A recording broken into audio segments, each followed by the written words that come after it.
Selamat sore untuk kita semua. Eh, Perkenalkan, nama saya Anselmia Aprilin Kartini Dato dengan NIM 2399199904143. Pada kesempatan kali ini, saya akan menjelaskan kembali mengenai materi pembelajaran fisika. Namun kali ini, materi pembelajaran yang akan saya jelaskan mengenai hidrostatis. Mari kita simak bersama ya, teman-teman.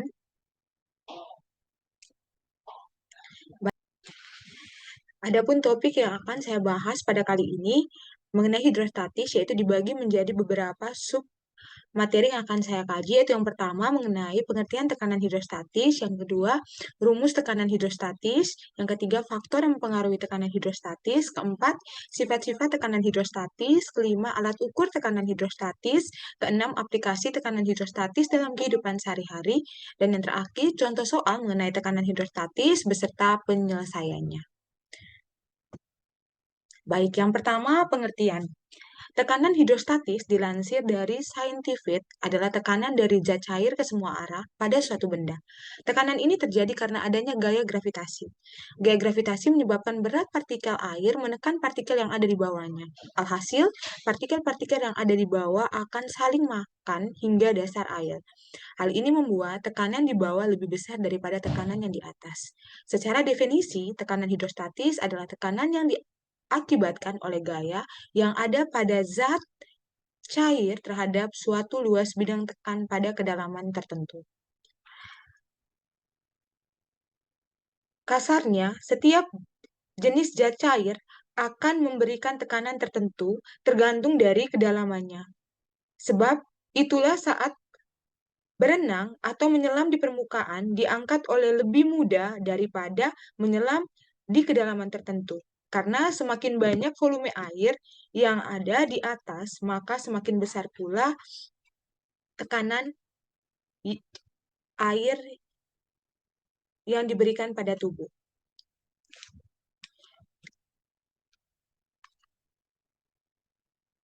Oke, yang kedua mengenai faktor-faktor yang mempengaruhi tekanan hidrostatis. Yang pertama, massa jenis zat cair. Jika massa jenis suatu zat cair makin besar, massa jenis, maka akan semakin besar pula tekanan hidrostatisnya. Misalnya, ada 3 jenis zat cair, yaitu air, minyak, dan larutan garam yang dimasukkan ke 3 wadah yang terpisah. Saat kita menunjuk titik dengan kedalaman yang sama pada masing-masing cairan, maka efeknya akan berbeda. Tekanan hidrostatis pada titik larutan garam akan lebih besar daripada air biasa, sementara tekanan hidrostatis air akan lebih besar dibanding minyak. Yang kedua, kedalaman zat cair atau H. Kedalaman zat cair juga mempengaruhi tekanan hidrostatis pada zat cair. Semakin jauh suatu titik dalam zat cair dan permukaannya, maka akan semakin besar tekanan hidrostatisnya. Maksudnya, tekanan hidrostatis akan semakin meningkat seiring dengan bertambahnya kedalaman titik zat cair. Misalnya, pada sebuah wadah diberi 3 lubang yang posisi ketinggiannya berbeda. Jarak pancaran air pada titik atau lubang yang paling bawah akan lebih jauh daripada titik yang berada di atasnya. Hal tersebut dikarenakan lubang paling bawah mengalami tekanan hidrostatis yang paling besar dibanding 2 titik lain yang ada di atasnya. Yang ketiga, percepatan gravitasi atau G. Percepatan gravitasi juga dapat mempengaruhi tekanan hidrostatis pada zat cair. Percepatan gravitasi yang dikombinasikan dengan massa jenis zat cair, maka akan menghasilkan besaran berat zat cair atau S. Selanjutnya, rumus tekanan hidrostatis. Nah, tekanan hidrostatis pada titik kedalaman berapapun tidak dipengaruhi oleh berat air, luasan permukaan air, ataupun bentuk bejana air. Tekanan hidrostatis menekan ke segala arah. Satuan tekanan adalah Newton per meter kuadrat atau N per M kuadrat, atau Pascal atau PA. Rumus tekanan hidrostatis dapat diformulasikan seperti yang telah saya tampilkan, yaitu P sama dengan Rho dikali G dikali H, di mana P adalah tekanan hidrostatis yang satuannya PA, G adalah percepatan gravitasi yang satuannya meter per sekon kuadrat, H adalah kedalaman yang satuannya meter, dan Rho merupakan massa jenis zat cair yang satuannya adalah kilogram per meter kubik.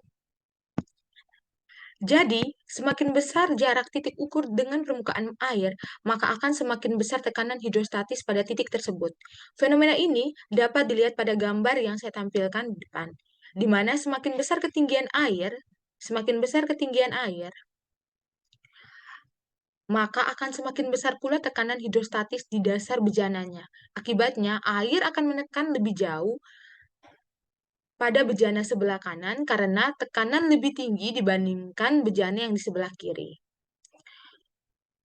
Rumus di atas digunakan untuk mengetahui nilai tekanan hidrostatis pada bejana tertutup. Contohnya, tekanan pada titik tertentu pada air di dalam botol tertutup, tangki air atau tong air yang tertutup.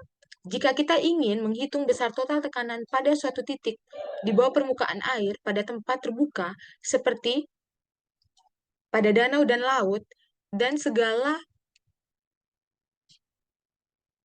kontainer atau wadah terbuka, maka kita perlu menambahkan besaran tekanan atmosfer pada perhitungan, sehingga total tekanan hidrostatis pada kondisi terbuka adalah sama dengan tekan hidrostatis air pada titik tersebut, ditambah besar tekanan yang bekerja pada permukaan air yang dirumuskan dengan P total sama dengan P0 ditambah P hidro, atau P total sama dengan P0 ditambah P dikali G dikali H, Rho dikali G dikali H, di mana nilai P0 adalah tekanan di permukaan air dan nilainya 1,01 kali 10 pangkat 5 PA.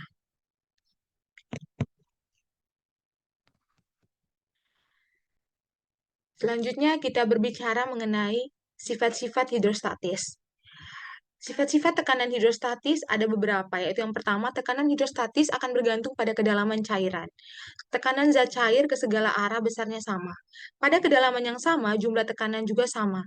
Hidrostatis akan sangat memiliki ketergantungan pada gravitasi. Tekanan hidrostatis tak akan bergantung pada bentuk tempat. Kemudian, tekanan hidrostatis juga akan bergantung menyesuaikan pada massa jenis zat cair. Kemudian, ada alat ukur tekanan hidrostatis. Yang pertama, manometer tabung terbuka. Manometer tabung terbuka adalah alat ukur tekanan hidrostatis yang paling sederhana. Alat ini terdiri dari tabung berbentuk U yang diisi dengan zat cair, biasanya air raksa atau air. Yang kedua, barometer aneroid barometer. Aneroid adalah alat ukur tekanan hidrostatis yang digunakan untuk mengukur tekanan udara terbuka. Alat ini terdiri dari kotak logam yang kedap udara yang diisi dengan udara atau gas lainnya. Yang ketiga, pengukur tekanan ban. Pengukur tekanan ban adalah alat ukur tekanan hidrostatis yang digunakan untuk mengukur tekanan udara dalam ban kendaraan. Alat ini terdiri dari tabung yang dihubungkan dengan ban kendaraan dan jarum pengukur tekanan. Yang keempat, spinometer aneroid merupakan alat ukur tekanan hidrostatis yang digunakan untuk mengukur tekanan darah manusia. Alat ini terdiri dari kotak logam yang kedap udara yang dihubungkan dengan manset dan jarum pengukur tekanan. Selanjutnya, penerapan tekanan hidrostatis dalam kehidupan sehari-hari. Yang pertama, ketika kita menyelam di laut atau kolam, maka kita akan merasakan tekanan hidrostatis yang semakin besar jika menyelam semakin dalam. Yang kedua, dasar bendungan pada bagian bawah akan semakin tebal guna menahan tekanan zat cair yang semakin ke bawah semakin besar. Yang ketiga, tekanan hidrostatis digunakan dalam sistem pipa udara untuk memastikan udara mengalir dari tempat yang lebih tinggi ke tempat yang lebih rendah. Yang keempat, tekanan hidrostatis juga digunakan sistem hidrolik untuk menggerakkan mesin dan alat berat. Yang terakhir, tekanan hidrostatis juga digunakan dalam sistem rem mobil untuk menghentikan mobil. Dalam pemasangan infus, semakin tinggi posisi botol infus, maka akan semakin besar tekanan yang terjadi. Hal ini membuat cairan infus lebih mudah masuk ke dalam darah. Kemudian ada beberapa contoh soal. Yang pertama, mari kita lihat. Dalam sebuah dasar kolam air terdeteksi oleh alat pengukur tekanan hidrostatis menunjukkan angka 5.000 Pascal. Maka hitunglah kedalaman kolam air tersebut. Mari kita lihat ya. Yang ditanya adalah hanya, sudah diketahui Rho-nya yaitu 1000 kg per meter kubik. Gravitasinya pasti 10 meter per sekon kuadrat. Kemudian pH-nya itu sama dengan 50.000 PA. Oke, untuk mencari besar kedalaman hanya, maka kita masukkan menggunakan rumus pH sama dengan P dikali Rho dikali G dikali H. Masukkan angkanya 5.000 sama dengan 1.000 dikali 10 dikali H. Maka kita tinggal bolak-balik saja. H menjadi 5.000, 50.000 dibagi 10.000. Maka H sama dengan 5 meter. Yang kedua, kita lihat seekor kura-kura sedang berenang di akuarium. Kura-kura tersebut sedang berada pada posisi 50 cm dari permukaan akuarium. Maka, berapakah jumlah tekanan hidrostatis yang diterima oleh kura-kura tersebut apabila massa jenis air 1.000 kg per meter kubik dan dengan percepatan gravitasi bumi 10 meter per sekon kuadrat? Mari kita selesaikan bersama. Diketahui hanya itu sama dengan 50 cm. Kita harus bawakan ke meter menjadi 0,5 meter. Kemudian rho-nya sendiri atau massa jenisnya sendiri yaitu 1.000 kg per meter kubik. Nah, gravitasinya sendiri yaitu sama dengan 10 per meter persegi, 10 per sekon kuadrat. Nah, kita masukkan rumusnya. Tekanan hidrostatis atau pH itu sama dengan rho dikali G dikali H. Masukkan angkanya menjadi 1.000 dikali 10 dikali 0,5 sama dengan 5.000 PA. Pascal. Oke, yang ketiga, kalian lihat gambarnya ya di samping. Nah, pertanyaannya, apabila percepatan gravitasi bumi adalah 10 meter per sekon kuadrat, maka tentukanlah tekanan hidrostatis yang dialami oleh ikan.